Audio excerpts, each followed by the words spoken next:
Europe के पुरोहितों ने, पादरियों ने कहा कि नहीं, ये झूठ बोल रहा है। उन लोगों की मान्यता थी कि शरीर में आत्मा है जो राज करती है, और आत्मा की मुक्ति के लिए पादरी लोग रसीद काट करके स्वर्ग में जगह सुरक्षित कराता था, है ना। वो अपने लाभ के लिए सब गढ़े हुए था। लेकिन वैज्ञानिक अनुसंधान, वैज्ञानिक खोज जो सामने आया, तो वो हार्वे नामक वैज्ञानिक को जला दिया गया था जिंदे, पुरोहितों के द्वारा। वही सिद्ध हुआ सही वही थे। शरीर में खून दौड़ता है, हम जिंदा हैं। शरीर में आत्मा नाम की कोई चीज नहीं है। There is no soul in our body, there is no आत्मा।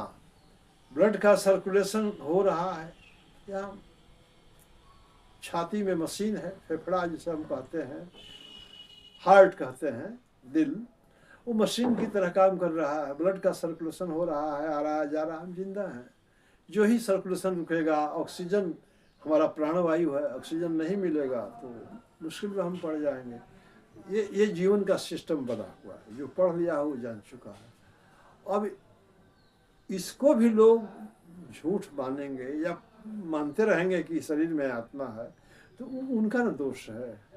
जो खोज करके बता दिया कि ये फैक्ट है, ये सही है। ये पेरियार यहाँ हम लगाए हुए हैं, पेरियार महात्मा जो पेरियार जो थे, बहुत पहले, आज़ादी से पहले सोशल रिफॉर्म का काम शुरू किए थे। और बताए थे कि देवी देवता समुच्चय के समुच्चय काल्पनिक हैं, ईश्वर में विश्वास करना मूर्खतापूर्ण काम है, वो बताए थे। और मद्रास की सड़कों पर हिंदू देवी देवताओं को ट्रक पर रखकर जूता और झाड़ू से पिटवाते थे। और कहते थे कि इन लोगों में ताकत है तो हमारा हाथ पैर तोड़ दे। उन्हीं का चेला करुणानिधि बना मुख्यमंत्री, जो कभी मंदिर मस्जिद में नहीं गया, कभी नहीं गया। और आज के डेट में भी स्टालिन करुणानिधि का बेटा है, जो मुख्यमंत्री बनते ही कहा कि अब हमारे राज्य के किसी भी कॉलेज स्कूल में कोई भी लड़का वैसा ड्रेस नहीं पहनेगा जो रिलीजियस या किसी रिलीजन को बताए। बंद कर दिया। क्या हो रहा है? और कहा कि हमको मंदिर की ज़रूरत नहीं है, हमको स्कूल की ज़रूरत है। मंदिर की ज़मीन खाली में हम स्कूल खोलेंगे, स्कूल की ज़रूरत है। ये बदलाव बहुत तेज़ी से हो रहे हैं, लोग समझ रहे हैं। और कुछ लोग जिनको बिना मांगे हुए समाज में सम्मान मिल जा रहा है, बिना मांगे हुए लोग लज्जा करके चढ़ावा दे रहे हैं, तो चाहेगा कि ये सब जिंदा रहे हैं। और वही उल्टा सीधा बात बनाता है, लंबी चौड़ी बात बनाता है, हैं, और धर्मांधता और अंधविश्वास फैलाता है। ये चीज़ें रुकेंगी, आने वाले समय में ये चलने वाली नहीं है। जो ही हमारी पीढ़ी पढ़ लिख करके आगे आ जाएगी, चीज़ों को समझ जाएगी, सही क्या है, गलत क्या है, राइट क्या है, रॉन्ग क्या है, हमारे लिए गुड क्या है, हमारे लिए बैड क्या है, डिसाइड कर लेगी।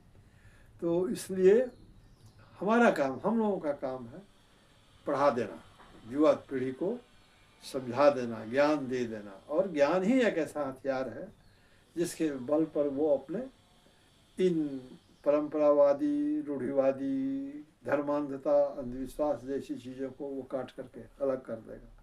चूँकि उसके रहते विकास हो नहीं सकता है, हम आधुनिक नहीं बन सकते। तो आधुनिकता के लिए जरूरी है परंपरावादिता। कुछ चीज़ें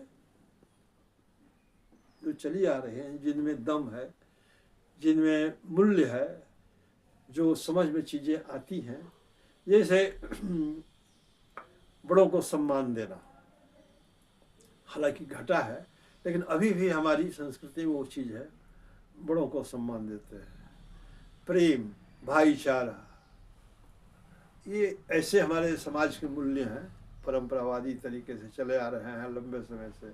दया, करुणा, परोपकार, ये सब जीवन मूल्य हैं जो हमारे पहले से चले आ रहे थे, कल भी मूल्यवान थे, आज भी हैं और शायद कल भी रहें। तो ये चीज़ें सोसाइटी में रह जाएंगी। लेकिन बाकी जो बनावटी चीज़ें हैं, किसी के स्वार्थ के लिए बनाई गई हैं, वो टिकने वाली अब नहीं।